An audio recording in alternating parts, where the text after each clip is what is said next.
You know, the advantage of a relationship with a younger dude is that I still got 4 more rounds in me before I need a steak sandwich and a Coke Zero. Welcome to MsMojo, and today we're counting down our picks for the top 10 Glee couples that never should have happened.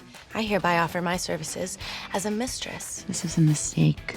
Girl, you got more curves than a Nissan had. For this list, we'll be looking at some of the worst couples from this teen musical dramedy. Which Glee couple do you wish never happened? Let us know in the comments. If you like what you're hearing, be sure to check out the full song at the link below.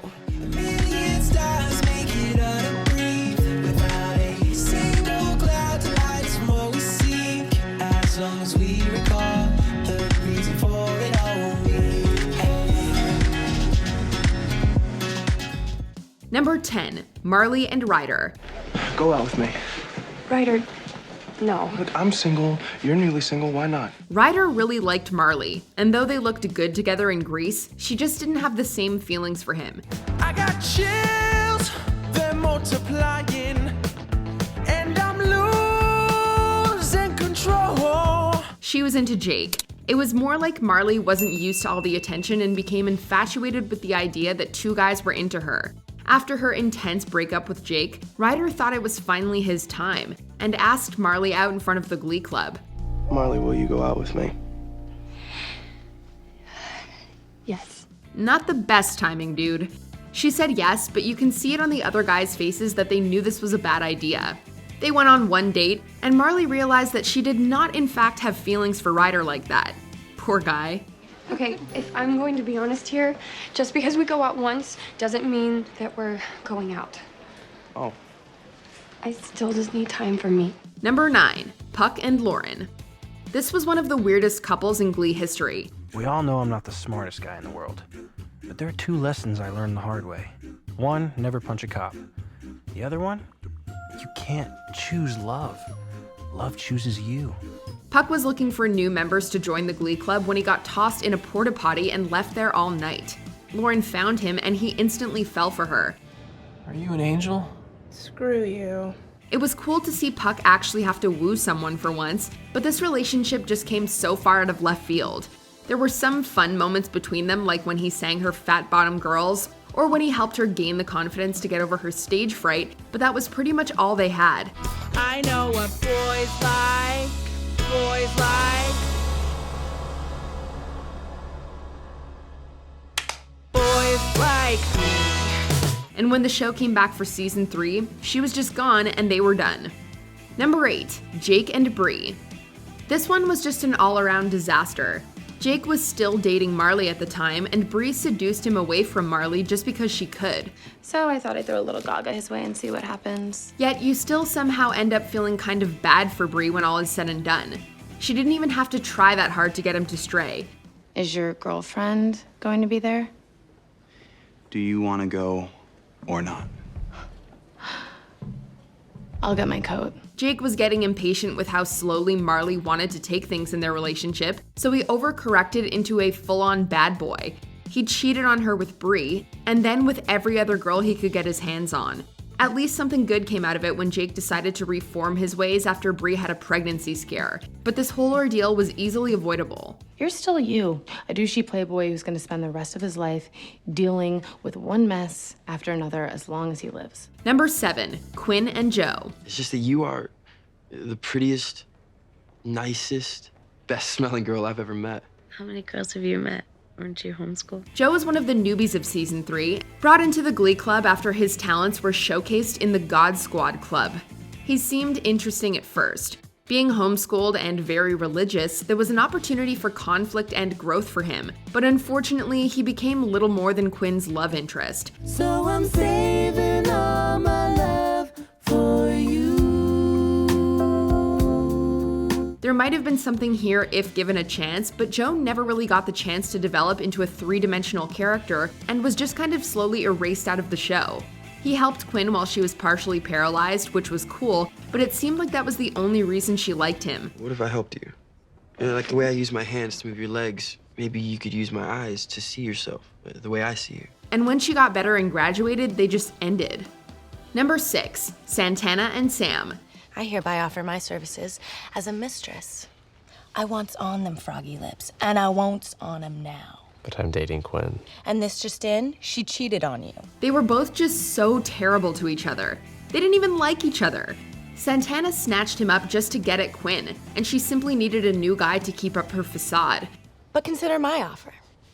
Not only am I giving you full visitation rights to the set of rambunctious twins that live on my ribcage, you get the chance to show that pastry bag Finn that he can't mess with Sam Evans. And Sam actually also got with her just to get back at Quinn for kissing Finn. Since when is Santana telling you what to do? Since we started going out. There didn't seem to be any real feelings there. It was nothing more than a relationship of opportunity. Is that what they call a situationship? And just as quickly and jarringly as it began, it ended. They didn't even have a breakup. They just weren't together anymore when Santana decided she was better off with Karofsky. Where's Santana? Probably off somewhere making out with Karofsky. Number 5, Rachel and Brody.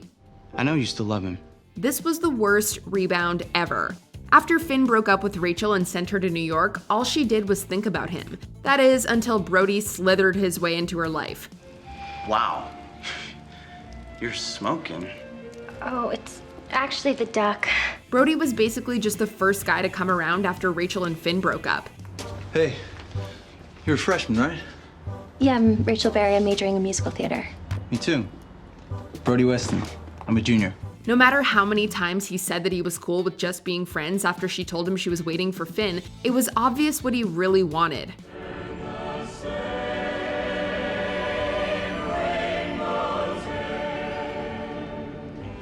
Little did Rachel know, the dude was a male prostitute. He definitely should have told her so she could make up her own mind.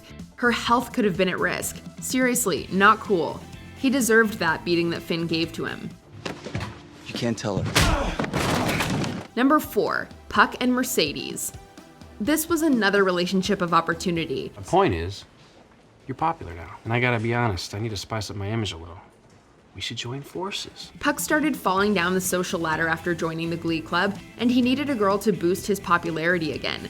Ironically, Mercedes was climbing her way up after joining the Cheerios, so he decided to make her his girlfriend.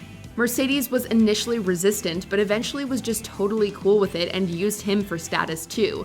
Apparently him singing "The Lady is a Tramp" to her was enough to make up for that terrible pickup line. Girl, you got more curves than a Nissan had. Seriously? Mercedes even fought with Santana over him. The boy is mine. That was intense. What? Thankfully, this one was short-lived, and we didn't have to suffer its absurdity for too long. Number 3, Shelby and Puck. It's okay. I'm here now. Everything's gonna be okay. That's right, another Puck relationship. Shelby adopted Puck and Quinn's baby at the end of season 1, and when they tried to spend time with Beth in season 3, Shelby and Puck started hooking up. I'm here for you. Always. Sure, Puck is 18, but the dynamic of the student-teacher relationship here is still messed up. You know, the advantage of a relationship with a younger dude is that I still got 4 more rounds in me before I need a steak sandwich and a Coke Zero. But even if you look past that, dating the adoptive mother of your birth daughter, who is also the birth mother of your ex-girlfriend, what the hell, Puck? It's just so damn hard. Hard to do it alone. There have been some incestuous relationships in the show, but this one was just disgusting. We don't mean to keep picking on Puck, but let's be honest here. There is a common denominator in all of Puck's unsuccessful relationships, and it's him. You need to go before Beth wakes up. This was a mistake. Number 2, Kurt and Brittany. What do boys' lips taste like? Remember this one?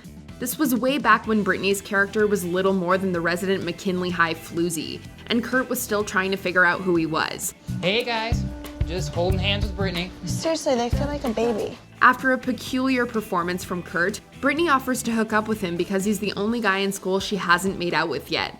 So you're pretty much the only guy in this school that I haven't made out with because I thought you were a capital G gay. But now that you're not, having a perfect record would mean a lot to me. Kurt's going through a tough time when he's trying to get his dad's attention and relate to him more, so he decides to try and be straight. The whole thing is pretty hilarious. That scene where Bert walks in and catches them together is iconic and unforgettable. Dad, I really need you to respect my privacy. Brittany and I were just having sexual relations. Before we unveil our strangest number 1 pick, here are a few honorable mentions. Puck and Kitty. What are you doing Saturday night? You want to go with me? It's depressing that you hang around school, but you're just hot enough to pull it off. Artie and Sugar. Is all that I can give to you. Love. Kitty and Jake. That's enough. I'm sorry, or what? Or I'm breaking up with you. You do not want to break up with me, okay? I am like a bad Carrie Underwood song once I get going. Before we continue, be sure to subscribe to our channel and ring the bell to get notified about our latest videos. You have the option to be notified for occasional videos or all of them. If you're on your phone, make sure you go into your settings and switch on notifications. Number 1. Blaine and Karofsky. Hey, Kurt!